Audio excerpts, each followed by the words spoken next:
Fala, meus amigos, sejam bem-vindos ao canal BitCrypto. Pessoal, eu resolvi fazer um levantamento em relação a um processo ZAC9, né, que é um processo que a gente tem que estar atentos aí e já está no período de julgamento sumário, né? Na realidade já entrou até com pedido de acordo, tá? Eu vou relembrar isso aqui para vocês, ó. Nós estamos aqui no dia 24, né? Na realidade, o caso foi no dia 20 que houve uma ordem da juíza Hamilton concedendo em partes e negando em partes o pedido do julgamento sumário, tá?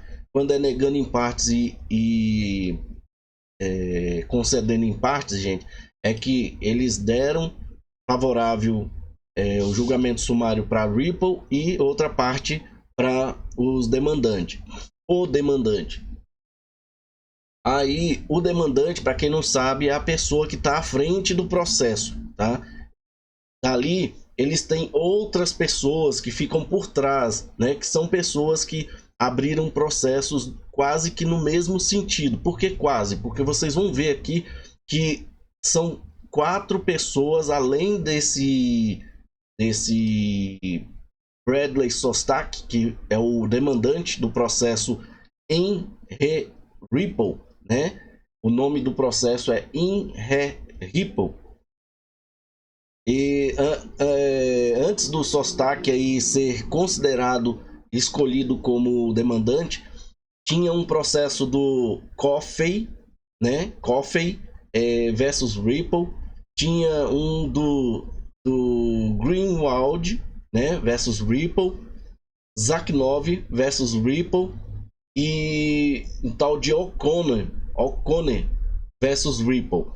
E com isso, vocês vão ver que o tribunal ele fez uma solicitação, tá? Na realidade, eles estavam vendo que estava tendo muitos processos distribuídos em vários locais com o mesmo sentido, né? Quase que com o mesmo sentido. E com isso, o juiz determinou algumas ações, tá? Vamos ver o que aconteceu aqui. Nós temos aqui a última deliberação aqui, né? Que foi no dia 24. Perdão, no dia 20, tá aqui, ó. Concedendo parte, negando em parte. É o único documento que chegou às nossas mãos, porque o resto aqui é tudo branquinho, não tem documento, tá?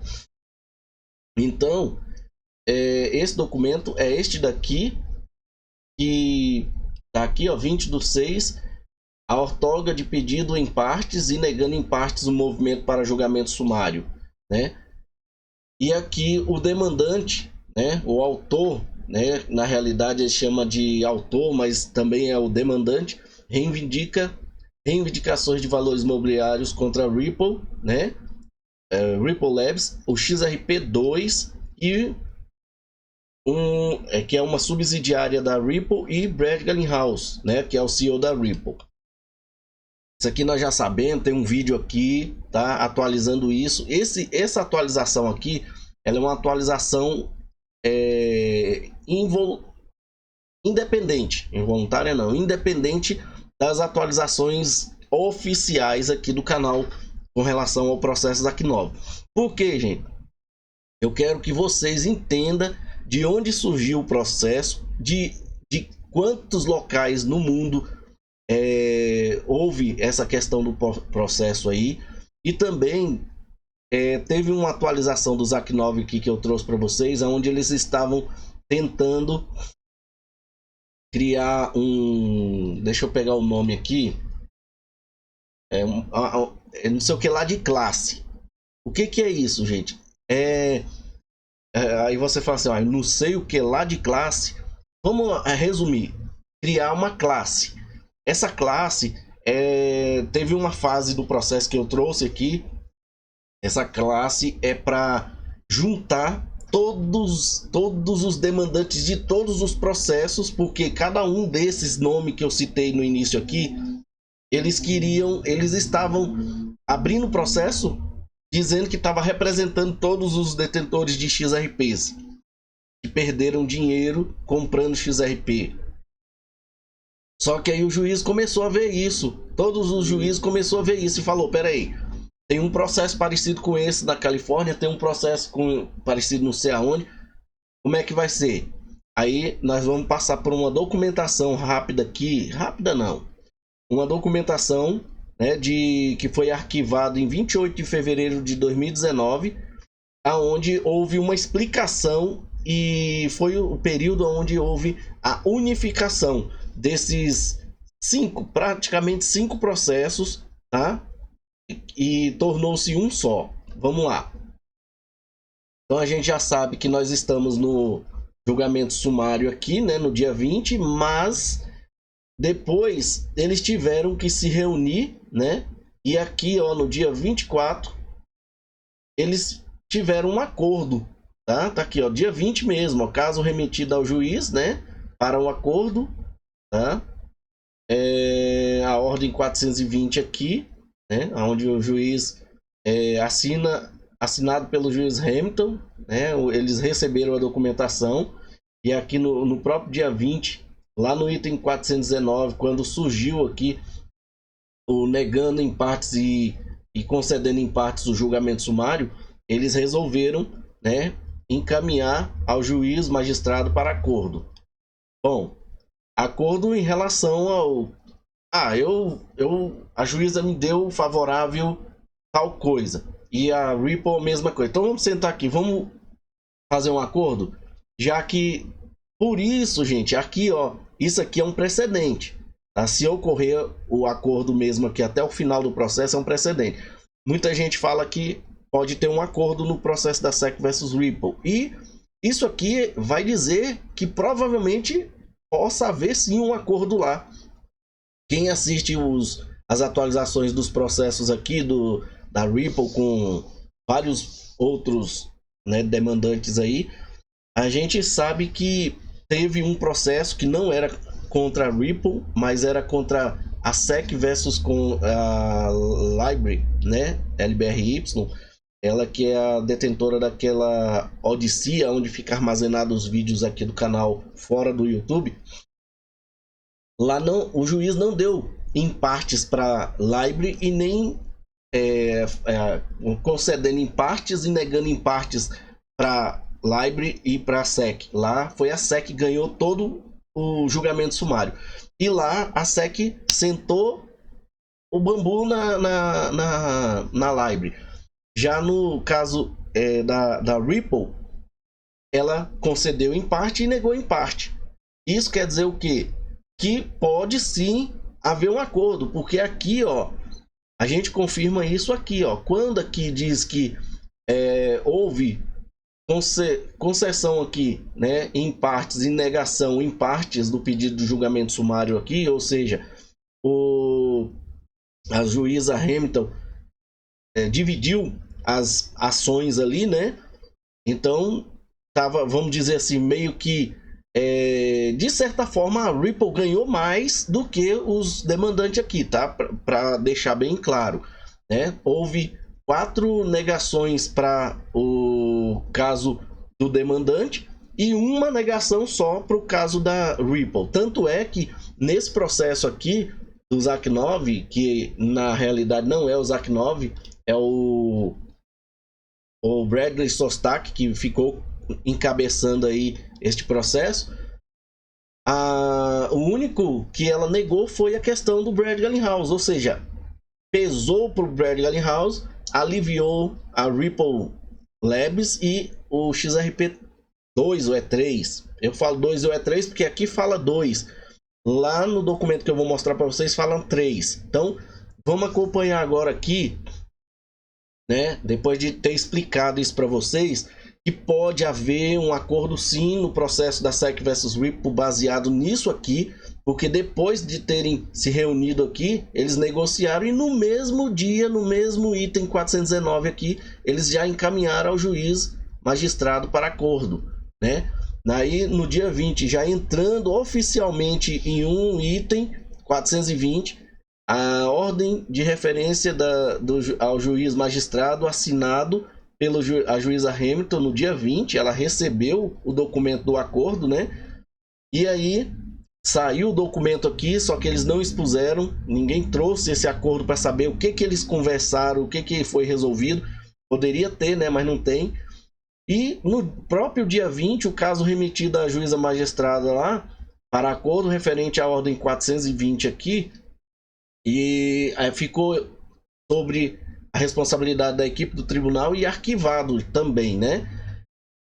Arquivado assim, não foi guardado definitivamente, tá lá, arquivado pela equipe do tribunal. Dia 24 de junho, 4 dias atrás, foi encaminhado, o caso encaminhado ao juiz magistrado para o acordo, né? Que saiu da mão da equipe do tribunal, que estava arquivado lá, e foi para lá. E agora está aguardando a ordem da juíza, tá? Bom, então a gente pode ver que pode haver um acordo no processo da SEC versus Ripple, porque eles vão ter que entrar num acordo, né? De certa forma, porque ninguém recebeu 100% do julgamento sumário igual a SEC recebeu no caso da Library. Então tem que ter um acordo ali. E aqui, ó, como eu falei, no dia 28 de fevereiro, tá? O caso ZAC9, vou tirar aqui, se eu tirar aí eu perco as marcações aqui. Eu ia tirar porque aqui é ZAC9 versus Ripple, tá? Foi em 2019 isso, e foi arquivado também em 28 de fevereiro de 2019. Aqui, ó, tá dizendo o seguinte, gente, ó. Esta é a terceira ação baseada na mesma teoria de responsabilidade. Terceira por quê? Porque já teve as ações do Coffey, Greenwald e O'Connor, né? Além do ZAC9. Só que o ZAC9 foi o terceiro, tá? Ocasiões. Ainda teve o do Sostak, só que o Sostak entrou depois, né? Aí aqui tá falando, ó, este tribunal detalhou detalhadamente a teoria de responsabilidade do demandante. Aí manda ver aqui uns precedentes, né? Inclusive um dos casos da Ripple aqui com Greenwald, né? E ó, esse Greenwald não tem nada a ver com aquele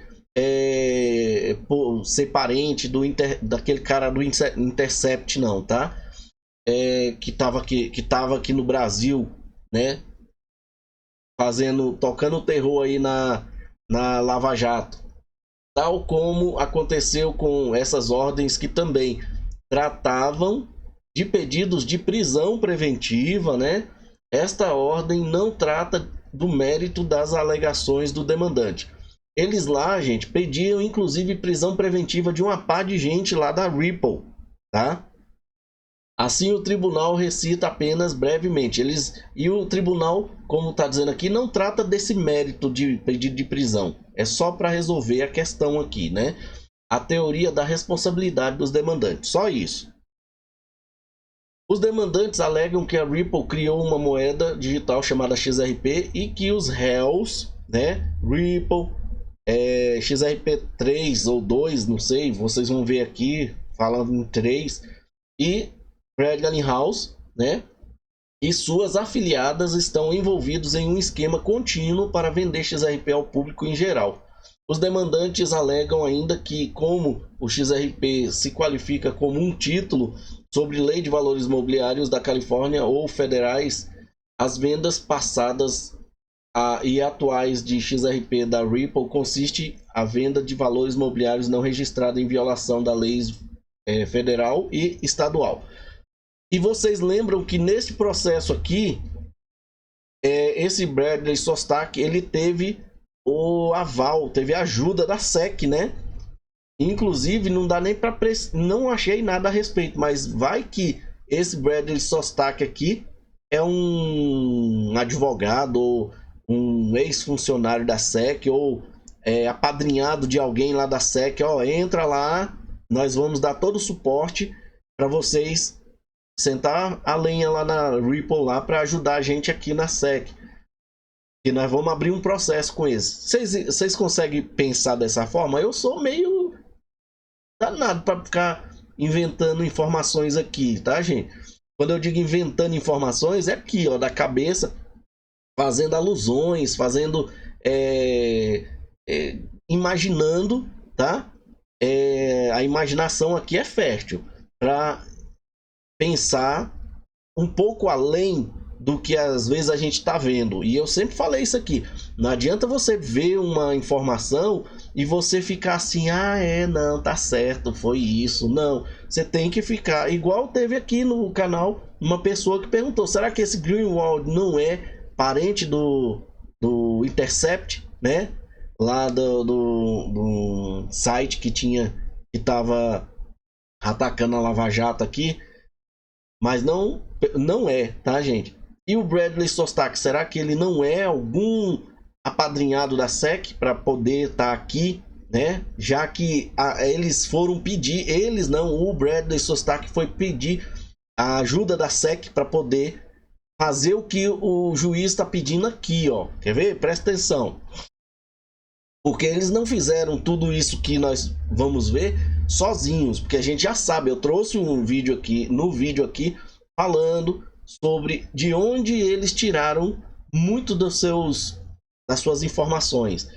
Assim como Coffey, Greenwald, os réus retiraram a presente ação sobre a Lei de Equidade de Ações Coletivas, chamada CAFA, né?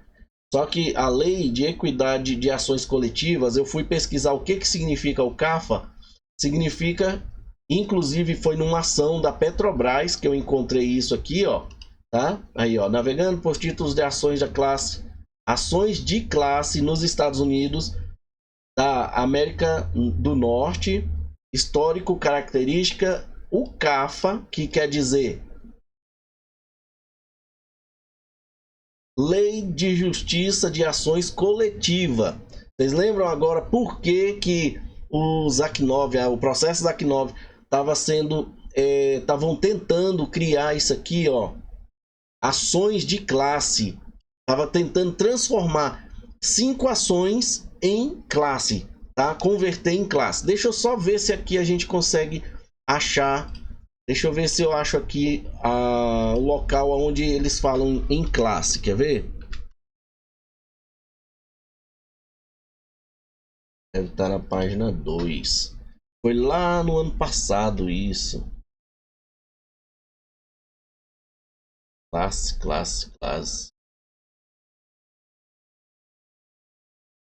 Tá na página 1, não é? Pera aí, gente. E ó. Olha só, no mesmo processo, tá? No mesmo processo aqui, ó. Em Ripple, lá em 23 de novembro de 2022, declaração de Ana Guardado em apoio à moção administrativa 180 para arquivar materiais sob selo relativo à moção do autor principal para certificação de classe apresentada por Brad Garlinghouse, Ripple Labs e XRP2. Aqui fala XRP2, né? Então, certificação de classes, tá? Exibir moção para certificação de classe. Você tá entendendo isso? Eles já tinham pedido isso porque eles queriam transformar em uma ação coletiva e só podia utilizando certificação de classe. E aí, parece que eles até conseguiram. Deixa eu só confirmar aqui. Estipulado, aqui ó, estipulação modificando o cronograma e ordem de brief de certificação de classe pela juíza Phyllis J. Hamilton, concedendo a estipulação. Ou seja, eles conseguiram transformar o processo de 5 demandantes independentes um do outro, né? E transformar o processo do Coffey, Greenwald, ZAC9, O'Connor e juntou com o do Brad Sostak e gerou o chamado certificação de classe, tornou uma ação coletiva. Porque e por isso todos os nomes independentes se uniram em um nome só, em Ripple, tá? Vamos voltar aqui. Então vocês já viram o que significa CAFA, né? Que é uma lei lá nos Estados Unidos de justiça de ações coletivas, referente aí a certificações de classe, né? E continuando aqui as explicações do juiz aqui, ele fala assim, ó, os demandantes, não, isso aqui já foi. Assim como, não, isso aqui também já foi daqui que eu fui lá pro CAFA. Tá aqui, ó, artigo 28 do Código dos Estados Unidos, parágrafo 1453. Os demandantes agora pedem prisão preventiva. Aí tem a discussão. Norma legal, esse tribunal já explicou anteriormente. O direito de levar um caso ao Tribunal Federal é inteiramente uma lei. Pode ser feito, mas, né? Em geral, no nono circuito interpreta, entre aspas aqui, interpreta estritamente o estatuto de remoção contra a jurisdição de remoção. Por quê, gente? Eles queriam remover os processos das suas origens e levar direto ao Tribunal Federal, tá? A jurisdição federal deve ser rejeitada. Se houver qualquer dúvida quanto ao direito de remoção em primeira instância, ou seja, se tem dúvida, deve ser removida, deve ser rejeitada, né? E aqui, ó, sobre o Código 28 do artigo 28 do Código dos Estados Unidos de 1440, do parágrafo 1441, diz assim: a forte presunção contra a jurisdição de remoção significa que os réus sempre têm o ônus de provar que a remoção é adequada. Por que eles queriam remover as jurisdições dos tribunais distritais e ir direto para o nono circuito, ou para... não era nem nono circuito, era para o Tribunal Federal. Só que no nono circuito interpretava que não, né? Isso está na Constituição. Aí fala aqui que o CAFA, que a gente já sabe aqui, que é a Lei de Justiça de Ações Coletivas, relaxou os requisitos de diversidade para supostas ações coletivas. Contrariamente à regra geral no nono circuito para remoção, nenhuma presunção anti-remoção acompanha o caso que invoca o CAFA, que o Congresso promulgou para facilitar, o CAFA foi o Congresso que criou, né? Para facilitar a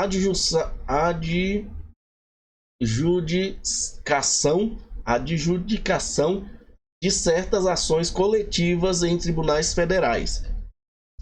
De acordo com o CAFA, um réu pode retirar uma ação nos termos do parágrafo 1453 se o valor da controvérsia exceder 5 milhões. E parece que excedia, porque passava de 25. Deixa eu ver, só confirmar aqui. Aqui fala alguma coisa de 25. 25. Deixa eu ver se é aqui mesmo.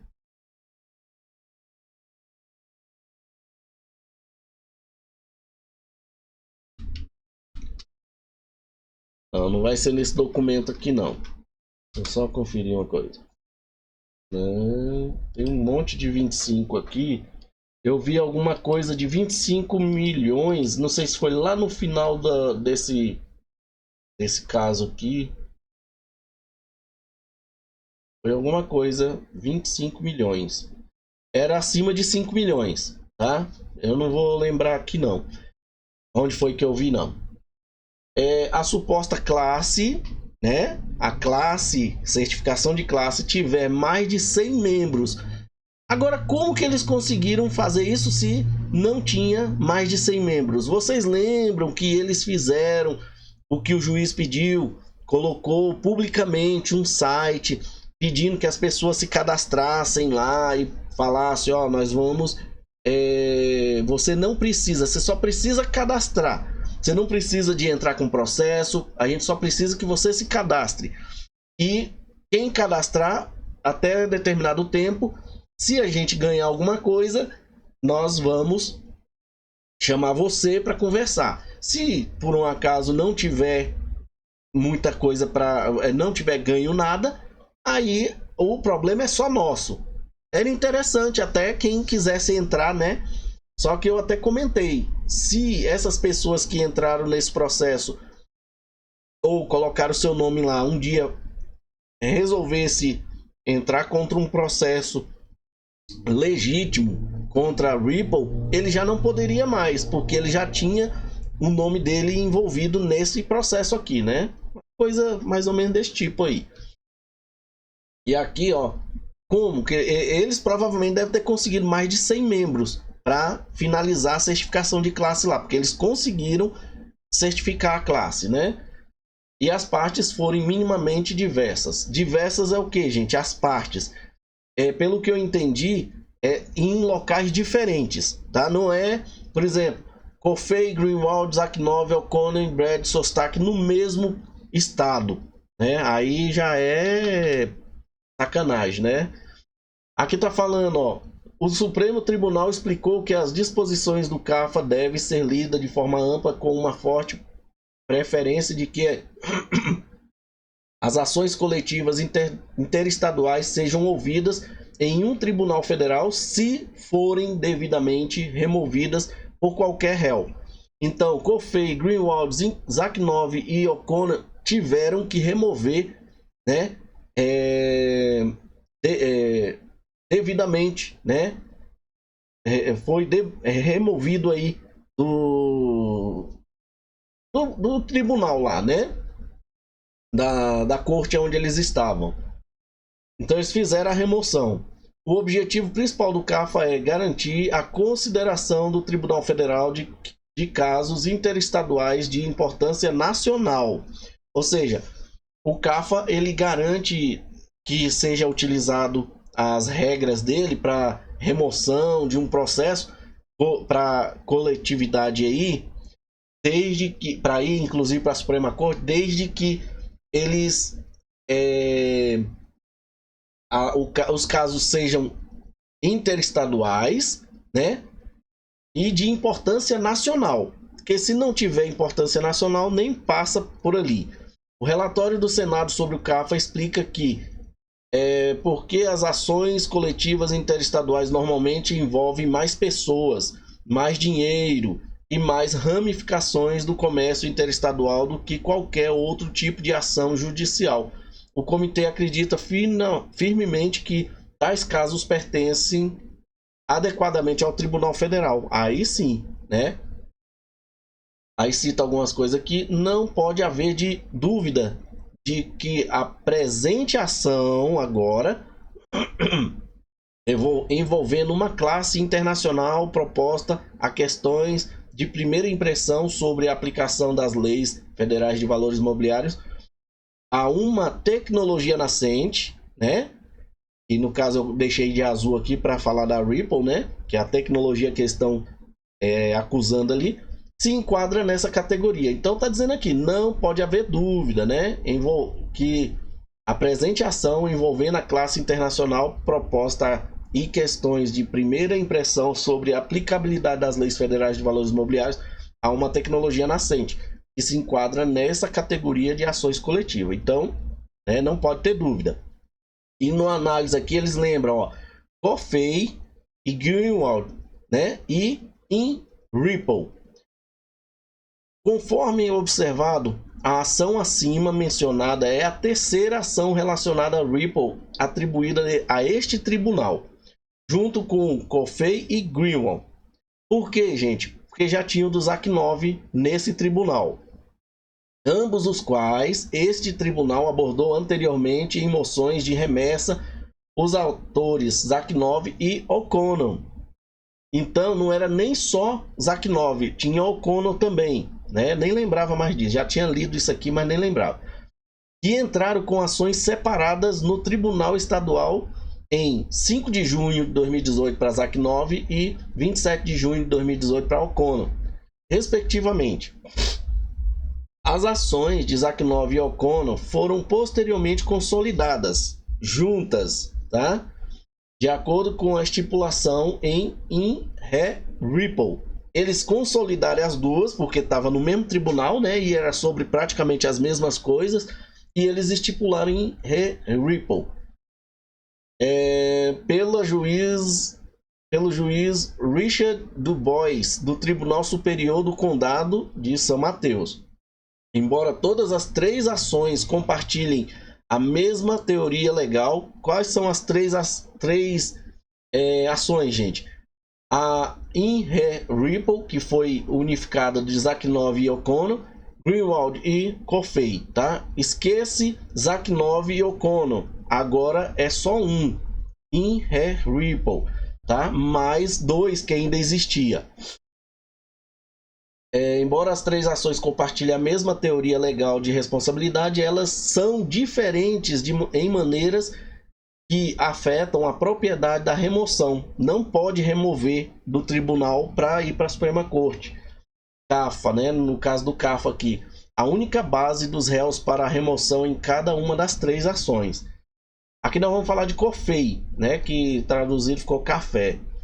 O autor era um residente da Califórnia que alegou 4 causas de ações por violação, né?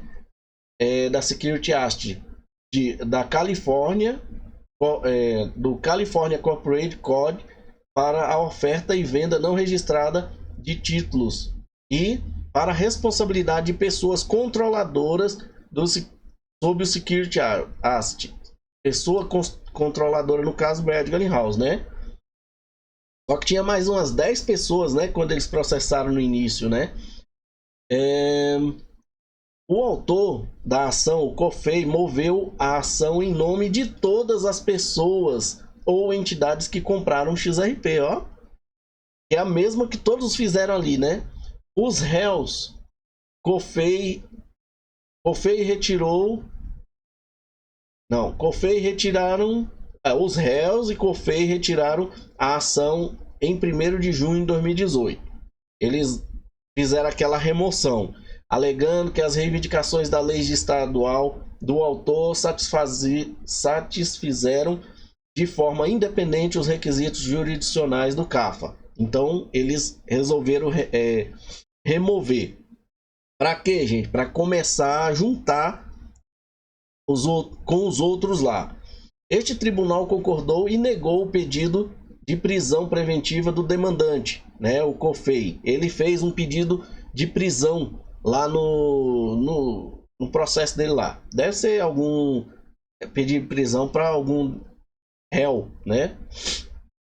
Ao fazê-lo, o tribunal considerou a decisão do 9º circuito em Luther versus esse outro aqui, tá? É um precedente de 2008 que diz aqui que inaplicável porque Luther apenas considerou se uma ação que alegava apenas reivindicações de leis de valores imobiliários poderia ser removida sobre o CAFA, enquanto os réus Coffey removiam a ação com base nas reivindicações da Califórnia, do autor.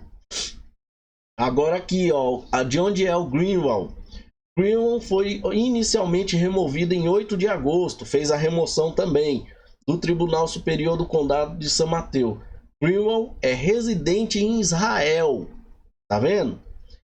Reivindica apenas reivindicações de leis de valores imobiliários para oferta e vendas não registradas de valores imobiliários e para a responsabilidade da pessoa de controle. Quem é? Brad Garlinghouse, né? Como foi o caso no caso Coffey. Greenwald move sua ação em nome de todas as pessoas e entidades que compraram XRP. Em 15 de outubro de 2018, o tribunal devolveu a ação ao Tribunal Superior do Condado de São Mateus, porque Luther, no precedente aqui, né, recorreu diretamente à queixa de Greenwald, alegando apenas reivindicações. Eles fazem umas comparações ali que às vezes dá uns nó no cérebro aqui, tá, gente? E aqui em Re Ripple, que é Zak-Nov e O'Connor, né? O'Connor. Conforme observado, a ação em Re Ripple é o resultado da consolidação de duas ações pelo juiz do Bois. O'Connor versus Ripple e Zak-Nov versus Ripple. Nessas ações, O'Connor e Zak-Nov, ambos residentes da Califórnia, procuraram representar todos os cidadãos da Califórnia. Você viu que o Greenwald é fora dos Estados Unidos? Pois é, por isso que virou internacional, né? E compraram XRP e reivindicaram reivindicações apenas sobre o Código Corporativo da Califórnia. Além disso, essas ações nomearam como réu apenas Brad Garlinghouse. Tá vendo?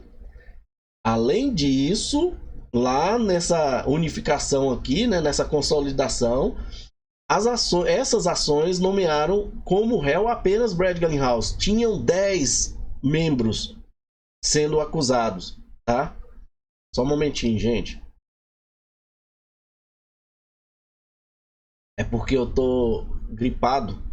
Quem assistiu a live ontem sabe do que eu tô falando aí.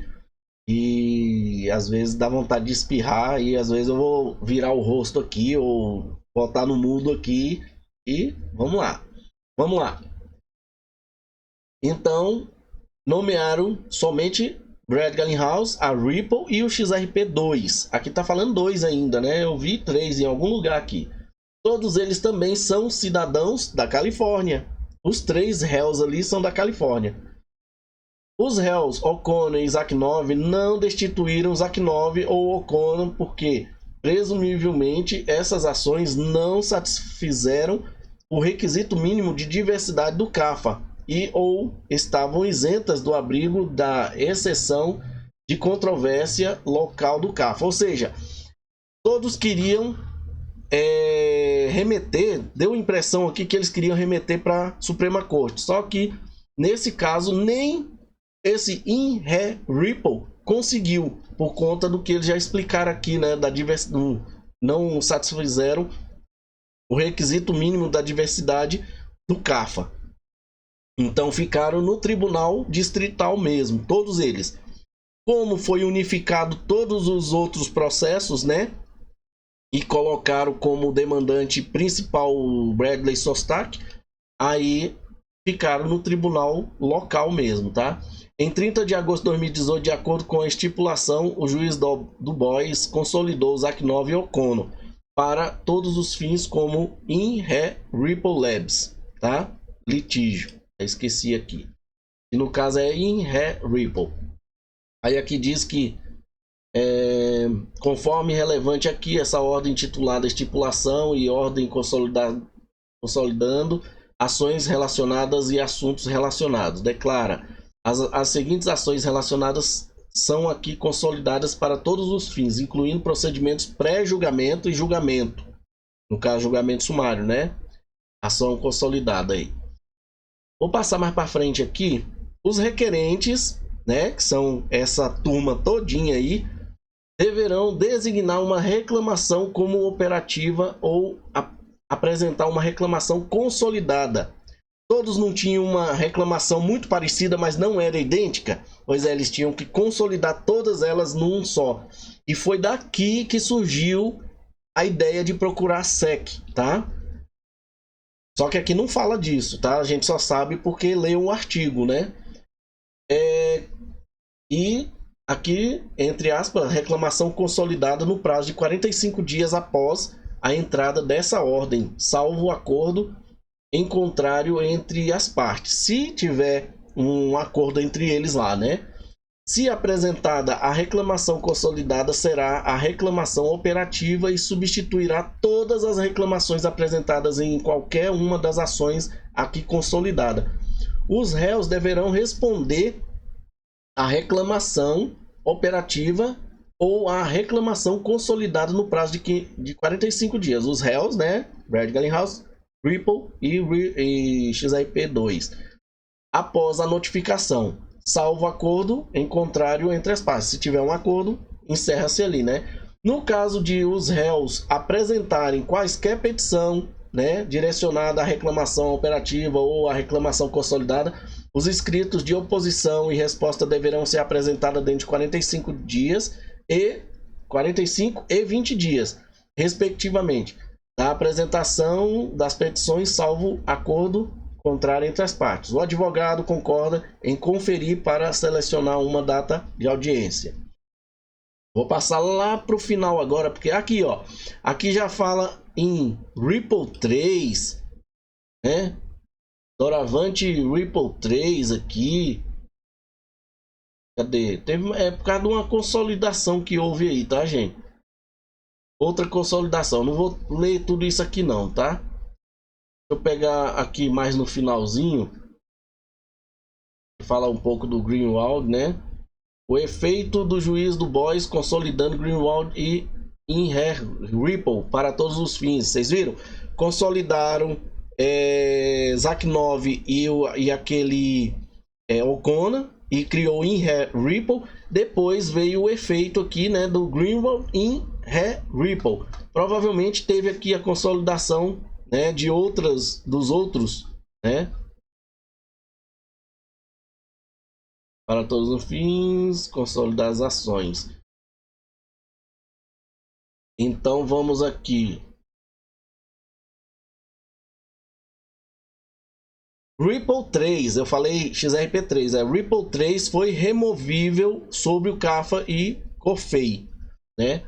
As partes não contestam que, se o tribunal seguir as suas decisões, no caso COFEI, Ripple 3 satisfaz os 3 requisitos jurisdicionais da CAFA. O tribunal concorda e não vê razão para se afastar da sua decisão anterior, no caso COFEI, alegando mais de 100, aqui ó, sobre a alegação, né, que eles tinham mais de 100 membros da turma aí, né? Ou seja, eles conseguiram lá, né, juntar um monte de gente lá. A conclusão diz assim: em suma, o Tribunal Estadual, aí eles ficaram no Tribunal Estadual mesmo, né? Consolidou Greenwald em Ripple para todos os propósitos. Ao fazer isso, tornou ambas as reclamações operacionais, e vendo essas reclamações juntas, a ação consolidada satisfaz o requisito da remoção do CAFA. Consequentemente, as moções dos autores para reenvio são negadas. Vocês estão vendo? Eles aqui, ó, a ação consolidada satisfaz aos requisitos da remoção CAFA, que era o que eles queriam. Só que as moções dos autores para reenvio são negadas, né? Não vai não, vão ficar aqui. Aí igual aquela velhinha, não vai não, não vai não. Fica aqui comigo. Aí, ó, aí tem os prazos aqui, né, que o tribunal ordenou. No prazo de 14 dias após esta ordem, as partes deverão realizar uma reunião e conferir sobre como este litígio deve prosseguir depois dessa unificação, né, de todos eles em um processo só. No prazo de 30 dias a contar dessa ordem, os autores deverão apresentar uma queixa consolidada, alterada, né? A queixa deles tem que ser uma única só, e foi aí, nesse ponto, que eles foram buscar informações lá na SEC para fazer uma coisa só e tentar ser mais contundente de uma vez só, né? Se os réus, tá em azul por causa da Ripple, né? Se os réus pretendem mover para rejeitar essa queixa consolidada lá, né, que eles vão criar lá criaram na época, emendada, as partes deverão apresentar um cronograma de briefing estipulado para essa moção dentro de 30 dias dessa ordem. Alternativamente, se os réus não pretendem apresentar uma moção para rejeitar a consolidação lá, né, aquele caso lá, ajuda aqui, ó, SEC, porque aí eles, opa, peraí, foi a SEC que ajudou eles, peraí, só que eles não, parece que eles não fizeram, né? Eles poderiam fazer. Alternativamente, se os réus não pretendem apresentar uma moção para rejeitar, os réus deverão apresentar uma declaração para este efeito no mesmo prazo. Ou seja, eu não vou me opor, mas eu tenho que fazer um documento falando que eu não vou me opor, tá? Para garantir, né? Bom, só ler esses dois últimos parágrafos para a gente ver o que eles dizem aqui, ó. Na verdade, o tribunal considera irônico que, ao mesmo tempo em que os demandantes argumentam que o juiz du Bois cometeu um grave erro ao consolidar suas